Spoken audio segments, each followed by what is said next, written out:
confession. He hadn't been back to St. David's Church in 12 years. The heavy oak doors groaned open as Michael stepped inside. Rain streaked the stained glass windows, painting trembling colors across the pews. The air smelled of candle wax and something older. Memory, maybe. He walked slowly down the aisle, each step echoing like an accusation. He'd come because of the letter. It was written in handwriting he'd recognize anywhere. Sister Agnes, his former head mistress. If you wish to make peace, come home. Home. The word had lost meaning years ago. The flashback, the sin. He'd been 17, all anger and silence, when he met Father Brennan. The priest was everything Michael wasn't. Calm, confident, loved.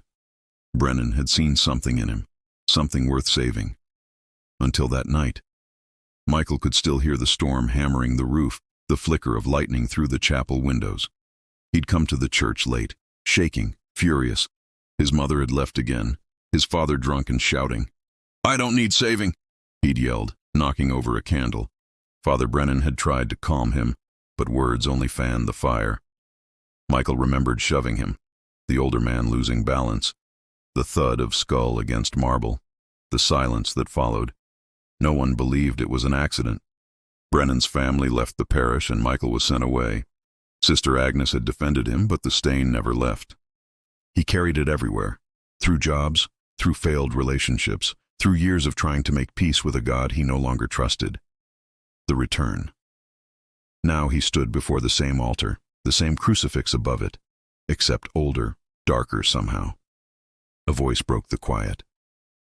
Michael. Sister Agnes stepped from the shadows, older but unmistakable, her silver hair tucked neatly under her veil, her eyes still sharp. "You came." He nodded, unsure what to say. She studied him for a long moment. "You've aged." "So have you," he said softly. Her smile flickered. "I prayed you would." He exhaled. "I didn't come for forgiveness." "No," she said, "but you need it." The night confession. They sat in the front pew as thunder rolled outside. For a while, neither spoke. Finally, she asked, "Do you still believe in God?" Michael gave a half laugh. "I believe in guilt." Sister Agnes's hands folded in her lap. "That's not belief. That's bondage." "I killed a man, sister." Her eyes didn't flinch. "And you've punished yourself every day since. Tell me, has it brought him back?" He shook his head. "Then perhaps," she said gently, "it's time to let God do what you cannot." Lightning flashed. For a heartbeat the church looked alive, windows shimmering, shadows dancing like ghosts. Michael's throat tightened.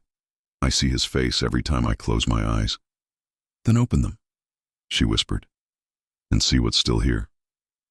When he looked up, she wasn't beside him anymore. She'd moved to the altar, lighting a single candle. The flame flickered, fragile, trembling, but alive. "For him," she said, "and for you." The visit. The next morning, Michael visited the old cemetery behind the church. Rain had softened the ground. His shoes sank slightly into the earth. He found Father Brennan's grave beneath a willow tree, the inscription almost worn smooth, "Blessed are the merciful." He stood there for a long time, unsure what to say. "I never meant—" His voice broke. "You were the first person who believed in me. I repaid you with this." The wind stirred the grass, gentle as a sigh. He knelt, placed a small wooden cross he'd carved himself beside the headstone. It was rough, uneven, like his life, but it was honest. "I kept running," he said quietly, "from this place, from you, from myself. But Sister Agnes, she said forgiveness isn't earned, it's received." He closed his eyes, felt the rain on his face.